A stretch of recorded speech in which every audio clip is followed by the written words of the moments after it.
ಮಾಡಿದ್ರೆ ನಿನಗೆಲ್ಲ ಸಿಗತ್ತೆ ಅಂತಾರೆ. ಮಾಡಿದ್ರೆ ನಿನಗೆಲ್ಲ ಸಿಗತ್ತೆ, ಮಾಡಿಲ್ಲ ಅಂದರೆ ನಿನಗೇನು ಸಿಗಲ್ಲ. ಅದೇ ಮನೇಲಿ ಹೋಗಿ ಕುತ್ಕೋಬೇಕಾಗತ್ತೆ, ಏನು ಮದುವೆ ಮಾಡ್ಕೊಂಡು ಮಕ್ಕಳು ಮಾಡ್ಕೊಂಡು ಆರಾಮಾಗಿರ್ಬೇಕಾಗತ್ತೆ ಅಂಥವರೆಲ್ಲ.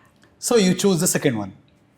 ಅಫ್ಕೋರ್ಸ್ ನನಗೆ ಆವಾಗಿನ ಎಜುಕೇಷನ್ ಏನು ಇರಲಿಲ್ವಲ್ಲ. ಓಕೆ ಬಿಡು, ನಾನು ಬೇರೆ ನೋಡೋಣ. ನಿಜ ನನಗೆ ಆ ಮದುವೆ ಕಾನ್ಸೆಪ್ಟು ಇಲ್ಲ ನನಗೆ ಆ ತಲೆಯಲ್ಲಿ. ಓಕೆ ಎಜುಕೇಷನ್ ಮಾಡ್ಕೊಳ್ಳೋಣ.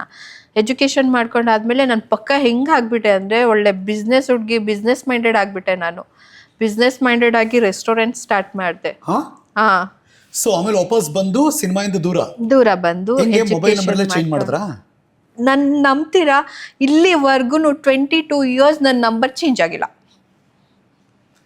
Same number. ಗೊತ್ತಿಲ್ಲ ಯಾರಿಗೂ. ಯಾಕೆ ಗೊತ್ತಿಲ್ಲ? ನೀವು ಗೊತ್ತಿಲ್ಲ. ಯಾರು ಯಾಕೆ ನಿಮ್ಮನ್ನು ಕಾಂಟ್ಯಾಕ್ಟ್ ಮಾಡೋ ಪ್ರಯತ್ನ ಮಾಡಲಿಲ್ಲ? ಬಿಕಾಸ್ ಗೊತ್ತಿಲ್ಲ. ಅದು ಇಂಡಸ್ಟ್ರಿಗೆ ಸೂಟ್ ಆಗಲ್ಲ. ಅದು ಇಲ್ಲಿದಲ್ಲ, ಅದೆಲ್ಲೋ ಹೊರಟೋಗ್ಬಿಟ್ಟಿದೆ ಆ ಹುಡುಗಿ. ಇದು ಪ್ಲಾಂಟ್ ಮಾಡಿದ್ದ ವಿಷಯನ? May be.